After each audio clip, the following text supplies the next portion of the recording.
This is a Walt Disney original little long-playing record, and I am your Disneyland story reader. I am going to begin now to read the story of Mary Poppins. You can read along with me in your book. You will know it is time to turn the page when Tinker Bell rings her little bells like this.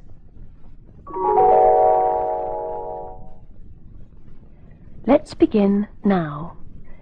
It was morning on Cherry Tree Lane. Miss Lark, in the biggest house on the lane, had sent her dog Andrew out for his morning stroll. But in the nursery at number 17 Cherry Tree Lane, Jane and Michael Banks were still in bed. "Up, up," said Mary Poppins. "We'll have no lounging about on a supercalifragilistic day." "Supercala what, Mary Poppins?" asked Michael. "Close your mouth, Michael. We are not codfish. If you can't think of a word that says just what you want to say, try supercalifragilistic, and it just describes today." That got Jane and Michael up and dressed in record time. "Out to the park we go," said Mary Poppins. "Spit spot this way."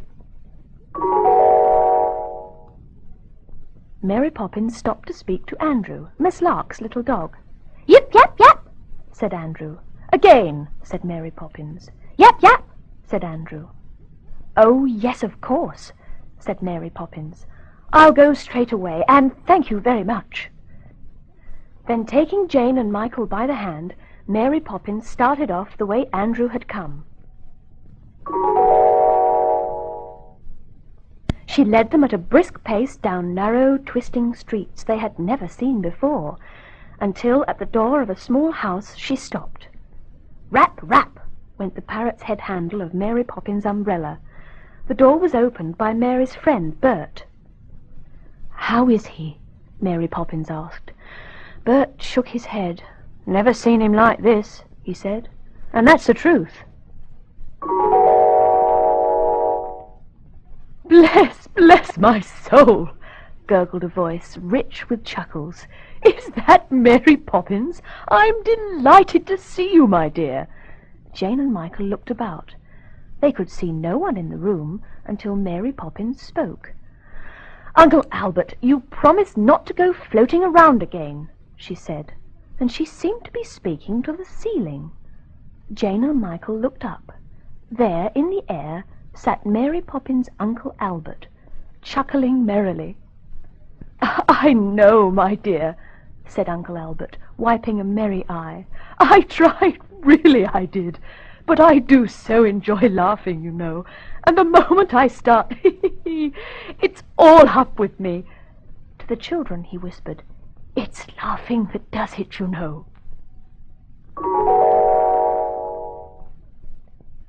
The children began laughing, and so did Bert. Soon they were simply filled with laughter. It bubbled out.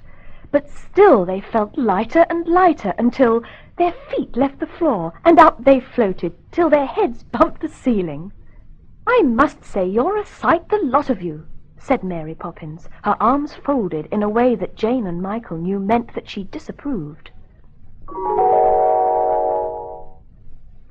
When Bert told Uncle Albert a joke, all four of them roared so with laughter that they turned somersaults in the air. But Mary Poppins looked stern. "Most disgraceful thing I've ever seen," she snapped, "or my name isn't Mary Poppins."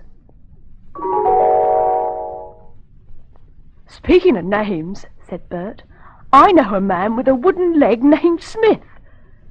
"Really?" chortled Uncle Albert. "What's the name of his other leg?" And again the room was shaking with laughter. "Now then, Jane, Michael, it's time for tea," said Mary Poppins firmly from below. Oh, please stay," begged Uncle Albert. He waved at the table on the floor. Oh, I have a splendid tea waiting for us. If you could manage to get the table to With a rattle and a bump the table began to jerk. Then up it rose through the air, cups, cakes, teapot and all. "Oh, splendid, splendid! Thank you, my dear," said Uncle Albert. "Next thing I suppose you'll be wanting me to pour," said Mary Poppins with a sigh. and up she floated, neat as you please, without so much as a smile. "Thank you, my dear," said Uncle Albert.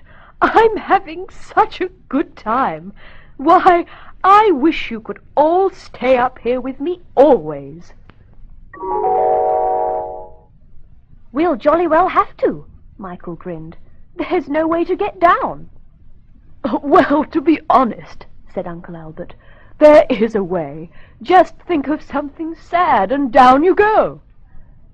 "Time to go home." Mary Poppins' voice, crisp and firm, cut sharply through the laughter.